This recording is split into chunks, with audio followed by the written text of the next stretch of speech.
Se você treina há algum tempo, deixa eu te fazer uma pergunta direta. Você ainda faz treino ABC achando que tá fazendo o melhor possível para ganhar massa muscular? Claro, melhor do que nada. Porque se a resposta for sim, eu tenho duas notícias para te dar. É mesmo, é? A primeira é que você não está sozinho.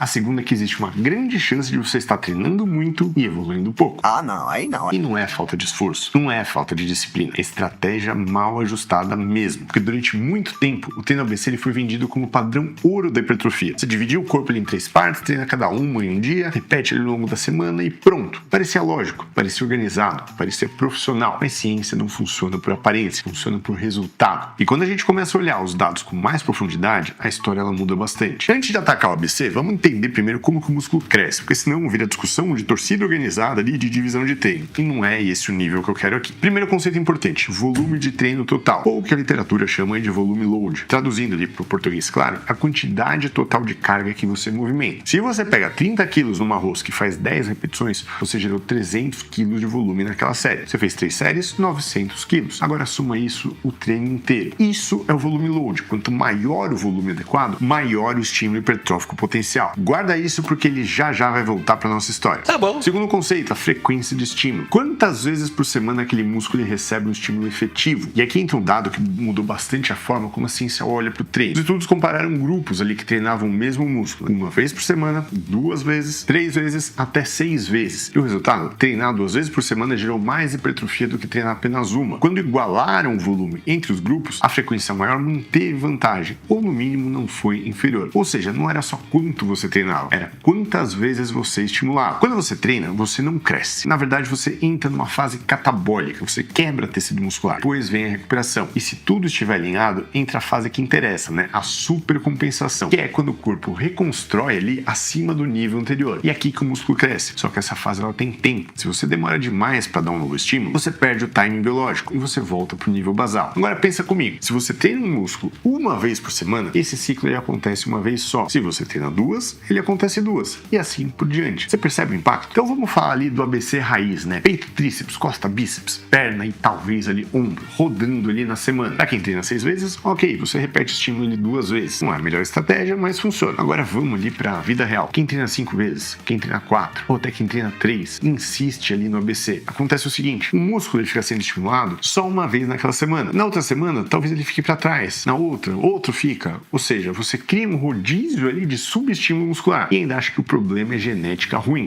Agora deixa eu te falar o que eu considero uma das piores estratégias de todas, né? O chamado treino por blitz, né? Um músculo por dia. Peito segunda, costas terça, perna quarta. E você já entendeu, né? A lógica parece bonita, né? Eu vou destruir o músculo hoje e descansar a semana inteira. Mas aí entra a fisiologia básica. Quando você começa o treino, você tá forte. No segundo exercício, ele já cai um pouco. No terceiro, mais ainda. No quarto, você já tá negociando com a lei. No quinto, você tá movendo peso com a alma, não com o músculo. Lembra do volume load? O volume efetivo, ele cai conforme a fadiga sobe. Então, aquele treino gigantesco não é tão produtivo quanto ele parece. Existe um estudo clássico que comparou 5 exercícios de peito num dia versus um exercício de peito em 5 dias diferentes. Mesmo volume total. Sabe qual foi o resultado? Mais hipertrofia e mais força no grupo que distribuiu o estímulo. Ou seja, menos concentração, mais frequência, melhor resposta. Porque isso tudo é controlado, né? Mas a vida não. Então, no estudo, a pessoa dorme no horário certo, se alimenta certo, não falta treino, não tem reunião em cima da hora, não tem filho doente, não tem chefe marcando call às 19 horas, não tem trânsito, não tem aquela dor de barriga estratégica no dia de perna. Porque na vida real,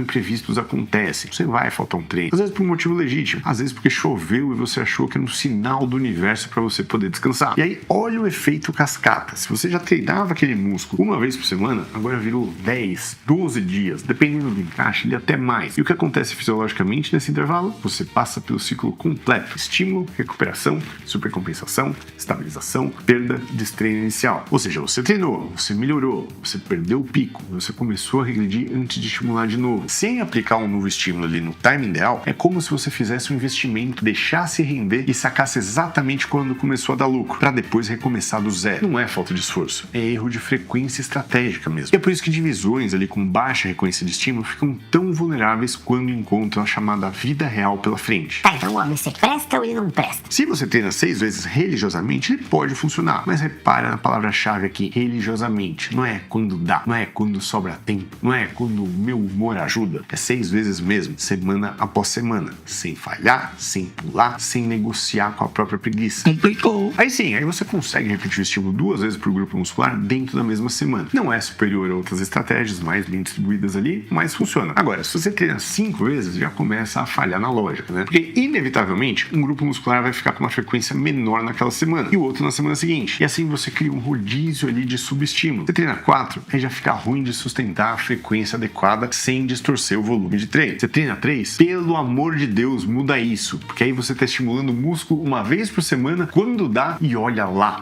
E lembra que a gente não vive em laboratório. Se você faltar um treino, se você tiver um imprevisto, se você perder um dia, isso vai piorar mais ainda, porque aquele músculo que já estava recebendo um estímulo mínimo, ele passa a receber um estímulo esporádico. E estímulo esporádico não gera adaptação consistente, gera manutenção precária. Quando gera.